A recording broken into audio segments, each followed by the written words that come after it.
चलिए दोस्तों, आज हम सीखेंगे संत काव्यधारा और उसकी विशेषताओं के बारे में जानेंगे।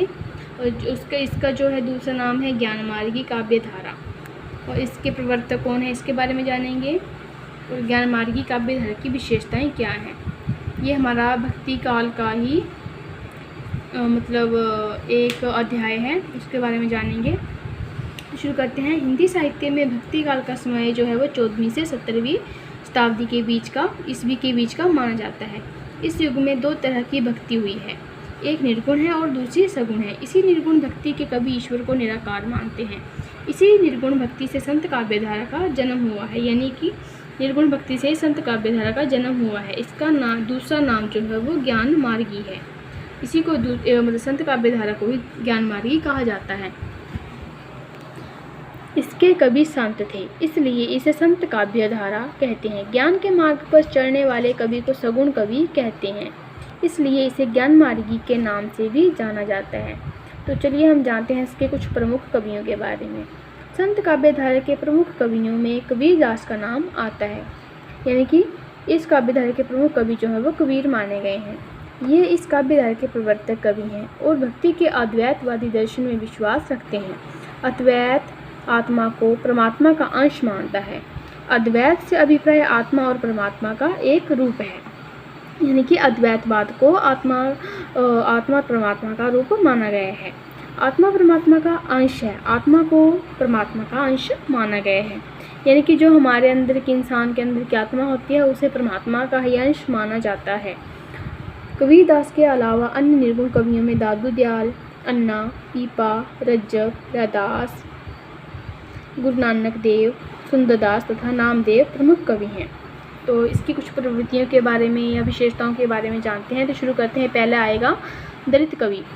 संत काव्य को मानने वाले अधिकांश कवि निम्न वर्गों से थे, यानी कि दलित जो है वो निम्न वर्ग के होते हैं, और जो कि इन्होंने संत काव्यधारा को जिन्होंने माना है वो ज़्यादातर तो जो थे वो निम्न वर्ग से संबंध रखते थे कवि।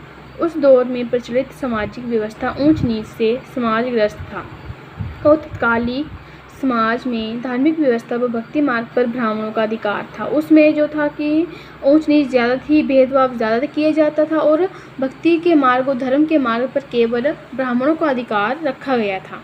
यानी धार्मिक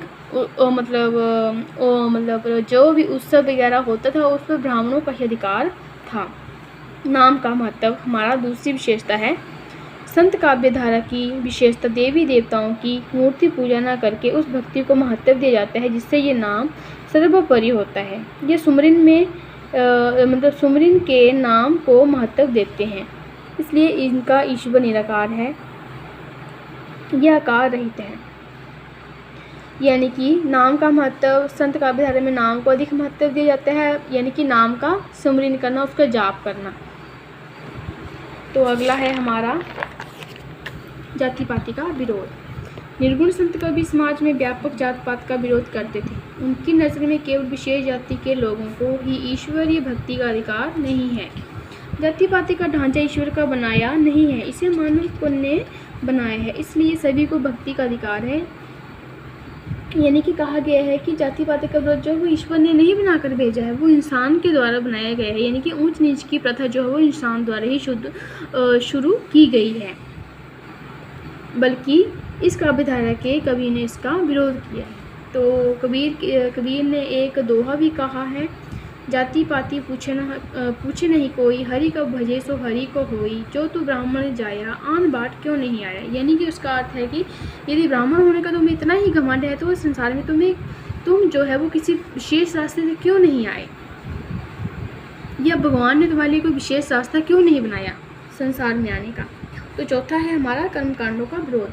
संत कवि भक्ति मार्ग पर आडंबरों और पाखंडों के विरोधी हैं। पत्थर पूजा, तीर्थ व्रत, तिलक लगाना, सिर मुंडवाना आदि को पाखंड मानते हैं। इन पाखंडों से ईश्वर की प्राप्ति नहीं होती।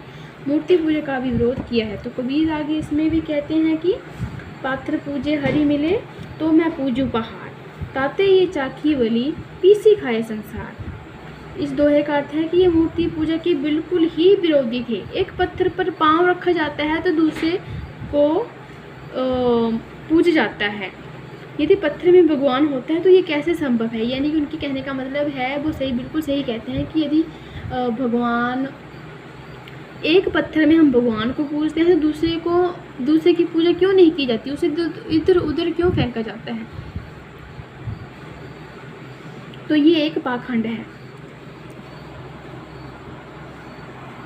अगले भी उन्होंने कहा है कि मुंड मुंडाई हरी मिले सबको, मुंड मुंडाई हरी मिले सब कोई मुंडराए, बार बार मुंडने से बेड़ न बह ठुक जाए। लेकर कहने किसी को मुंडवाकर कोई ईश्वर को प्राप्त नहीं कर सकता। तो इससे आगे भी उन्होंने कहा है कि काकर पाथर जोड़ी के मस्जिद ले बनाए, ऊपर चढ़ी मुल्ला बांग दे क्या बहरा हुआ खुदाए। अर्थात इनका अर्थ है बोलने का, मुस्लिम लोग चिल्लाकर ईश्वर से मिलने का प्रयास करते हैं। इस तरह की भक्ति को उन्होंने कहा है कि चिल्ला कर भगवान को याद करने से ईश्वर की प्राप्ति नहीं होती है, ईश्वर तो हमारे मन में ही वास करते हैं। अगला है हमारा 5वीं विशेषता है नारी के प्रति दृष्टिकोण। नारी को संत कवि 2 रूपों में देखते हैं, एक सती सावित्री और एक कामिनी, या फिर पथ भ्रष्टा या पतिता। सती सावित्री स्त्री के प्रति लोगों में उत्तम दृष्टिकोण होता है, लेकिन पतिता के प्रति लोगों का दृष्टिकोण सही नहीं है। वह पतिता को भक्ति के मार्ग में बाधा मानते हैं। यानी कि पतिता यानी पतिता यानी कि कुदृष्टि वाली, और सती सावित्री यानी पवित्र नारी। तो उसके लिए भी कहा है, नारी की झाई परत अंधा हो तो बुझंग, कबीरा उनकी क्या गति जो नित नारी संग। नारी का ऐसा आकर्षण है जो उसकी छाया से सांप तक अंधा हो जाता है। यहाँ पर बुझंग को सांप कहा गया है, इसलिए सदैव लोग नारी के साथ लोगों को कहा गया है कि नारी के साथ नहीं रहना चाहिए। वो माया का मतलब एक रूप होती है जिसके चक्कर में पड़कर हर कोई अंधा हो जाता है। तो छठा है हमारा संत कवियों की भाषा।